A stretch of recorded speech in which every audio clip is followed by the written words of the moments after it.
So today just got a lot more interesting. That's not good. Bad news is, what is up guys? Welcome back to the channel. If it's your first time stopping in, don't forget to go down below and hit that subscribe button. And if you enjoyed today's video, make sure to give it a thumbs up. I'd really appreciate it. I want to say thank you for all the support on last video. Got a lot of good comments, a lot of good feedback on YouTube and Instagram, so I appreciate that. Some of you liked the wheels, some of you did not like the wheels. And also I noticed in last video that the camera lens was a little bit out of focus pretty bad because I dropped it a while ago off a 10-foot ladder, so it kind of messed it up and cracked it. So after a couple days of looking around, I finally found a replacement lens because of Corona. They're really hard to find for this camera, but we found a new one. So hopefully it's a lot better on the focus. Let me know in the comments down below if you guys notice a difference in the focus, if it's better, or if you guys really don't notice anything. But personally, already, I noticed a huge difference. One thing I wanted to mention too before we hop into today's video was in a last video you guys saw me use that Viking jumper pack to jumpstart the truck, because in the video before that I installed a new battery cable terminal because it did have a really good connection. And ever since then, the batteries have held a charge and the truck starts right up. I'll show you here in a minute. But you put the key in there and you turn it and it just starts right up like brand new. It's pretty awesome. But let's hop into today's video. So today, as you can see, sitting back here on the workbench, we got 4 gallons of full synthetic ATF plus 4. I went with the O'Reilly stuff because I called around and also looked around. And again, because of Corona, nothing's in stock, and I didn't want to buy AMSOIL again because it was like $300 and something compared to, I think this was like 120, 130 with tax. Don't quote me on that, I'm not sure. And like I said, we're just using the O'Reilly's full synthetic ATF plus 4. You can see right there, it says Chrysler and Dodge. It calls for 11 quarts with a deep transmission pan, I believe. So we got 12 quarts here, so we'll get out there, drain it, and get the new fluid in there. And I think I'm also going to move my trans temp sensor from the top of the trans down to the trans pan so I get a more accurate reading. But let's get out there and start draining this trans fluid.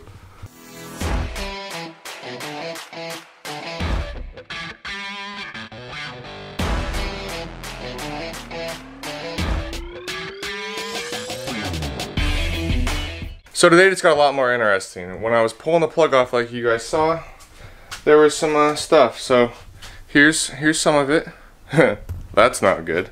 But here's the best part right here. Let me grab it. Alright, so as you can see here on the plug, there is some steel material there along with some gunk. So that is not a good sign. That's not what we want to see when we pull the plug off. So now we get to drop the pan and see what's in the bottom of the pan and see what's going on. Might have to adjust the bands, or definitely gonna change a filter on it now. I haven't put that many miles on it since I got the trans redone, so I was initially gonna do the filter, but now that we saw this, definitely gonna have to do the filter. But let's get out there and drop the pan and see what we got going on.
God damn it.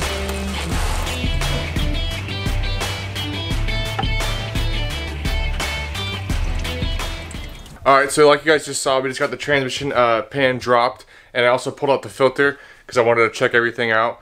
And here you go, here's what we saw inside the pan. So I got most of the fluid out of it, and you can see all the metal shavings in the bottom there. I also pulled out my filter too, and you can see there's some chunks on there as well. I did fall into the bucket like you guys saw, but there's some stuff on there as well. Luckily, God, this lighting, I'm gonna probably do this week. The lighting is bugging the hell out of me. Luckily I was able to run to O'Reilly's and find one. I had to pull it up as a 47 RH because otherwise they give you these updated metal filters on it. They're not as good, so I he had to go on and figure out the part number and all that stuff. But here's the part number right here. So here's the part number right here. All right, so with that being said, what I'm gonna do is I'm gonna end up wrapping up tonight because it's already starting to get dark outside. I still gotta eat dinner and get ready for work tomorrow. So I'm gonna throw the transmission pan back on overnight so nothing gets into the transmission with this crazy wind we get around here. So tomorrow I'm gonna throw a new filter in, adjust the bands, and then we'll put new fluid in it, take it out for a test drive, come back, make sure the fluid's all good, all that stuff. But I'll catch up with you guys tomorrow. All right, so it's the next day. I went ahead last night and got everything all cleaned up. Got all the bolts cleaned up and organized. There's still some out there by the truck because I put the pan on overnight and just took it back off actually. But got a new filter here and all of our fluids like you guys saw.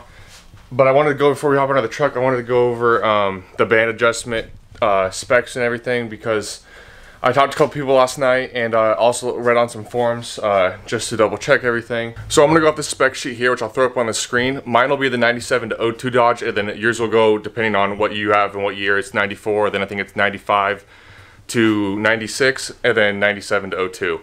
So for mine, the front band adjustment, the band adjustment stud, I'll tighten it down. It says 72 inches. Which is 8.5 foot-pounds, and then I'll back that off 1 7/8. A lot of people say to do that too, but I'm gonna start off at 1 7/8, and I'll tighten down the locking nut. And then for the rear band adjustment, it's the same thing. You tighten down the band adjustment stud to 72 inch or 8.5 foot-pounds, and then you're gonna back that one off 3 turns, and then tighten up that lock nut. But I just wanted to go over that real quick before we start working on the truck outside, because it's really tight, especially on the front band adjustment. I gotta move some stuff out of the way. But on the rear band adjustment, you guys will be able to see a lot because it's up underneath the transmission pan, which you guys will see here in a minute. But let's get out there and start working on this truck. So as you guys can see right there, that will be our front band adjustment. And as you can see, it's pretty tight up in there. That's why I'm not going to be able to film much. But I'm about to take the spring off and zip this back so that way I have access to it. We're going to hit this front one first, and then we'll come down here and work on the rear one. Which, if I can figure out what I'm doing without getting the camera all gross, is right here. Alright guys, so while I let this paint dry for a second, I wanted to give you an update. I got the locking nut off, just took it off completely, and I went ahead and marked, since this is square, my front band adjustment stud is squared.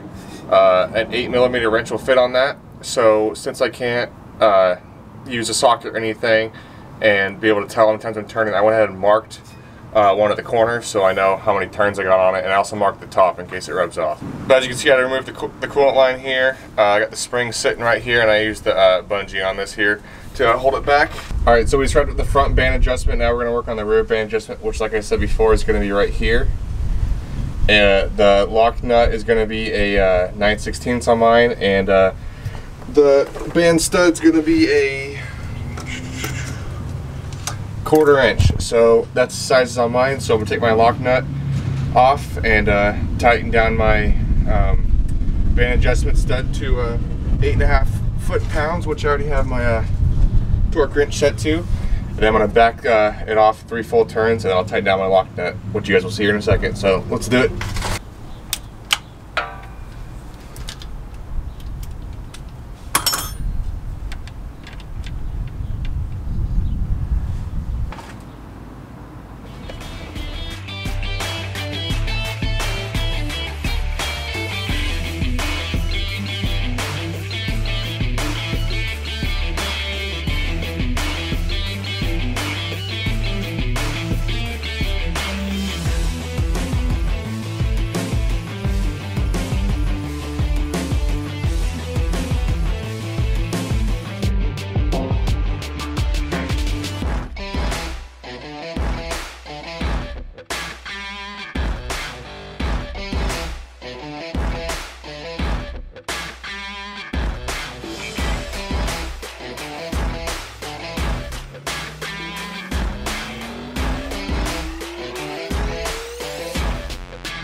Alright, so we've got the rear band adjustment all done.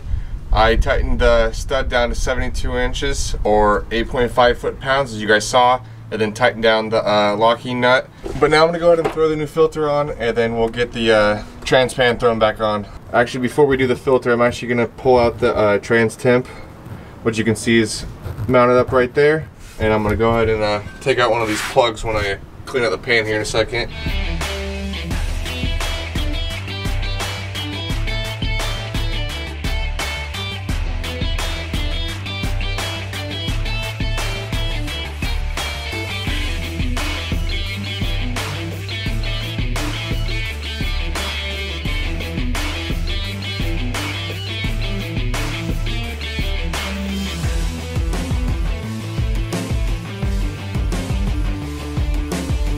So as you can see, we got the transmission pan completely cleaned out. This thing is spotless, thanks to our good buddies brake cleaner.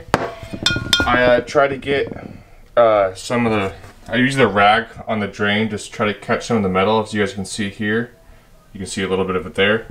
But bad news is, alright, so the bad news is that the transmission temp sensor broke from the Quadzilla. So you can see when it focuses here, right there it broke. So I have to order up a new one, see if we can get it overnighted. The spring came out and everything, but luckily we were able to get everything out of the transmission, so we're good there. So with that being said, that's going to be a wrap on today's video, because I'm going to order that up, and then at next video we'll get the filter thrown on, the pan thrown on, the new sensor, and then we'll do a startup, throw the fluid in. We'll throw the fluid in first, and then we'll start it up, take it out for a test drive, come back, check the fluid, make sure everything's good, and then we'll go from there. It's getting late, I got to go inside, take a shower, and get ready for work tomorrow. But I'm going to order that part up, and then when it comes in, I'll make the video and we'll get that all installed like I said.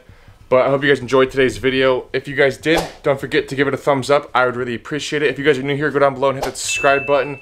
If you have any comments, leave them down below and I'll get back to you. Hopefully this helps some of you guys out, because I know Dodges and their transmissions are very common to have problems. Obviously, as you can tell, because this transmission fluid change turned into pulling the pan, the filter, and doing some other stuff. Which I'm happy we went that route, because like I showed you, the sensor was bad, so we'll get that ordered up, get that replaced.